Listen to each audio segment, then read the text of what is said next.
Today we are here with James and Mika, who are from Hoseasons. Now this is a really interesting chat for us to have because they're looking on taking on some glamping sites. Now I thought Hoseasons was generally just kind of caravans, cottages, that sort of thing. I had no idea that you guys covered glamping. So I thought for you guys, if you're struggling with bookings or are thinking that maybe that this year was a really tough year, that partnering with someone like Hoseasons could be a winner. So if you don't mind just introducing yourselves and letting us know what you do for Hoseasons, that would be amazing. Yeah, so my name's James. I'm the Business Development Director for the Southwest of England.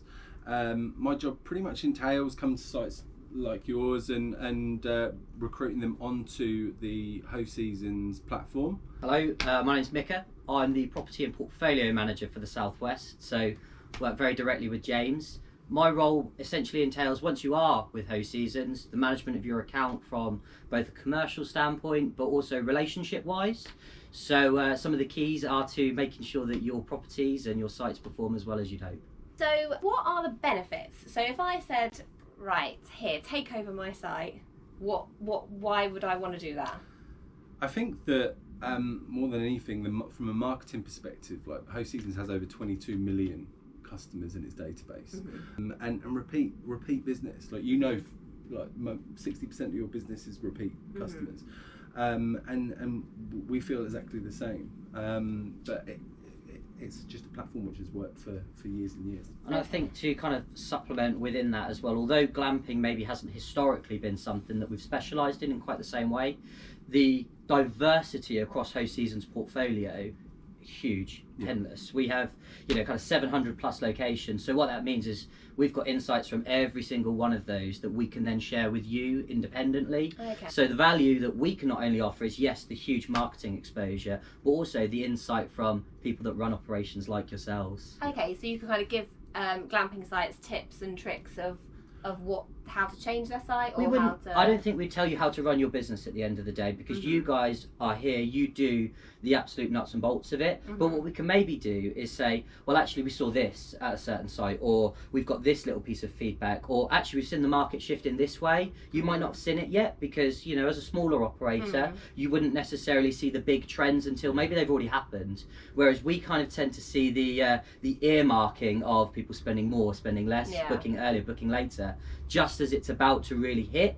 So we can give you that sort of insight prior to it actually happening. So you're almost playing with everybody's set of cards rather than just your own cards. A lot of glamping sites don't necessarily have the full planning permission. So a lot use the Greener Camping Club or Freedom Camping, ones that are certified sites rather than gone through the full planning permission. Some possibly don't even have any planning permission, or are you operating under the 28-day, 60-day rule. It's now the 60-day rule. Where do you stand on things like that? It's a good question, and it's to be honest with you, it's not an area we go too far deep into. Ultimately, you know, when I would visit a new site, it would have to be suitable, and you'd kind of assume that everything, all of the licensing, everything is in place prior to being there. You know, like the when you enter an agreement with Hoseasons, it's a partnership for not just a year but a few years moving forward. So we wouldn't really take on any sites which have got a 28-day license or a 60-day license. It would have to be something which is a little bit more had full planning permission. And also what we were chatting about as we went around the site was that you really ideally want places that have private facilities, so they need their own private kitchen and bathroom. It is you know, this is where the kind of glamping world meets the holiday park world, and we're trying to find the middle grounds really, because I think it's just down to a Hoseason customer, their expectations. So yeah, in the ideal scenario would be private facilities, and you know, everything self-contained within one unit. I think from our perspective, it's about what customers want, number one, because if we found that everybody across the UK, this is the experience they wanted, then of course we've got to change with something like that. Yeah. So we like to think that we're progressive. We understand where people are looking, what they're looking for, you know, the huge insights that we try to get from customers then to back to you. Yeah. Well, we have to then utilise that ourselves as well. So if we found that the experience of glamping in the way that you would offer it, where it's maybe not private facilities, or it is, whichever way it happens to be, that's what we're going to try and follow the market for, because that's what customers are telling us that they want, and that's the best service that we can deliver.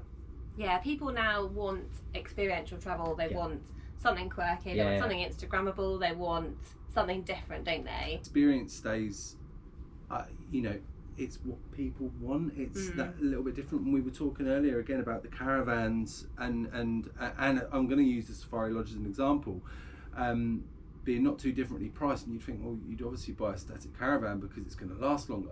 But in actual fact, the return on investment on something like a Safari Lodge is far superior to that of a static caravan. So why would you? You know, just because of the lifespan, you're going to make a lot more money in 10 years on something which is desirable to have that quirky stay or to have that experience. From our perspective, some of the most effective marketing we've done this year has been with influencers. We've had influencers coming and staying at quirky locations, and we see that people go, oh my god, you know, the click rate, the engagement levels of things like that, through the roof compared to what we would have seen historically. So we know that it's so visual. Okay, so let's get down to price then. So what kind of money are you talking? Like, how much percentage would Hoseasons take from essentially Oh no, the this business? is me. I was pointing at me. I'll be honest with you, every single partnership is different. We have several different models that a potential site owner could go down. A rough estimate, if I was to say, oh, you can consider around 18%, is probably about right, which is market average. Yeah, it's fairly competitive, because I mean, Canopy and Stars, you're going up to sort of 22% plus that. I mean, go down right to Airbnb, which is sort of 5%. But I think that there is a really big difference between what is essentially a listing and a partnership. Yes. We offer a partnership, and in my opinion, knowing this industry, in most cases, everywhere else you get a listing. Happy owners, happy customers, happy Hoseasons. Yeah. You know, so, and that was off the cuff as well. I've done with that prepared. And one of the first questions I asked you was, on the phone, was, you're going to want to come in and change my pricing because we don't put the price up on the school holidays. But you were like, no, you set the pricing. So it's again, this kind of comes back down to, you know, we're not here to come in and say you're doing everything wrong. This price needs to be this, you know. If we can be price takers, we will always advise, and we will always say, well, the market is doing this, and you might want to consider putting your prices up here, or you might want to consider lowering your prices here, because listen, this is where the competitors, this is where the midline is for everyone else. But we're not here to take over someone's business. You know, we're here to have a partnership. You know, so yeah, if we were to agree a partnership today, and you said, well, these are kind of my prices, well, that's okay. But when you're setting the prices, you know, it's almost as though Hoseasons, you know, we can't be accountable if you don't listen to the advice that we give. Yeah, that's understandable. Yeah. You know, and that's really kind of what it comes down to. Yeah. So one last question: if you partnered with Hoseasons, are you exclusively with them, or can you presumably can't then list on anything else that you might be, or have your own website? We'd like to think there's no reason to list anywhere else. Yeah. So there is an exclusive element, but as I said, every single partnership is different. So we can't sit here and say that we've got, you know, we will list on Airbnb and we will list on booking.com, but it's kind of on an ad hoc basis. Mika, like it's to suit the owner really, and that's it. It's bespoke. We try and not cookie cutter every owner the same way, because every owner is different, every park is different. There'll be examples where we do list with the major partnerships such as Airbnb. There'll be examples where we actively choose not to, because the product doesn't work for it, because the owner doesn't feel as though that the customers that they receive from Airbnb are what they're looking for, be that for whatever reason, or perhaps they're just really hands off and they're just happy to let Hoseasons take the lead on that. It works every individual and bespoke way you can imagine, because again, for us, it's about maximising the relationship aspect. Well, that's amazing. Thank you so much that's been a load of insight for us. And if you have any questions or any thing you want to know about Hoseasons, then please put it in the comments, and I will definitely get back to you with any answers that I can get from James. Because I've got your email address. Yeah, you have indeed, yeah. And I'm sure James will be happy to pass Yeah, on if pass there's on anything it, that he needs from me. Yeah.